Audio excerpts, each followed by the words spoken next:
एक पिता और उसकी बेटी की अच्छी और सच्ची कहानी सुनाने आई हूँ। एक बहुत ही सुंदर राजकुमारी थी।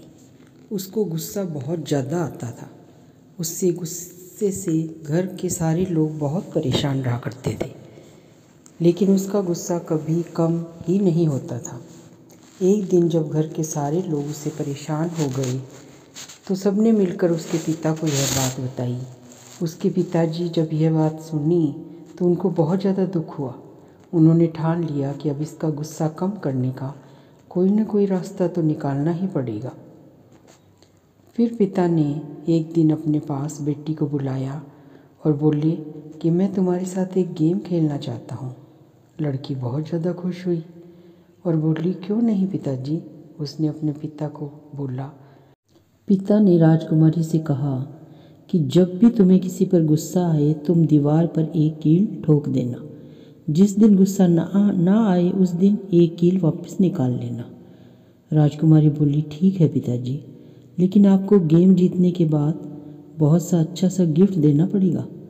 राजा ने कहा, बिल्कुल सही।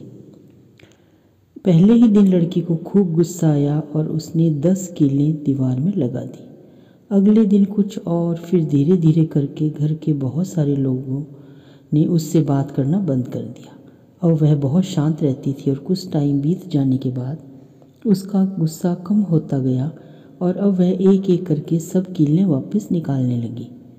ऐसा करते करते काफ़ी वक्त बीत गया और एक दिन जब सब कीलें दीवार से निकल गईं और उसका गुस्सा भी बहुत कम हो चुका था। जब सारी कीलें निकल चुकी तो वह एकदम बदल चुकी थी और अपने पिताजी के पास जाकर बोली, पिताजी लीजिए, मैं यह गेम जीत गई। तो उसे उसके पिताजी ने समझाया कि बेटी देखो, जो कील तुमने दीवार पर लगाई और अब वहाँ निकाल दी है, लेकिन उस जगह वहाँ पर दरार पड़ गई है। इसी तरह जब तुम किसी से गुस्सा करती हो तो समझ लो कि तुम अपने रिश्ते में एक दीवार खड़ी कर लेती हो। लड़की को यह बात समझ आ गई थी और वह रोते हुए बोली कि यही है मेरा सबसे अच्छा गिफ्ट, अब मैं किसी पर गुस्सा नहीं करूँगी। तो दोस्तों, देखा आपने, इस कहानी से हमें यह शिक्षा मिलती है कि गुस्सा इंसान से कुछ भी करा सकता है।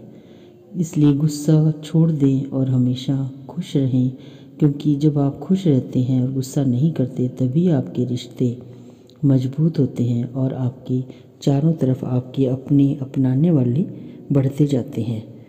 तो आपको ये स्टोरी कैसी लगी, इसे लाइक, शेयर और कमेंट करके मुझे ज़रूर बताइए। नमस्कार।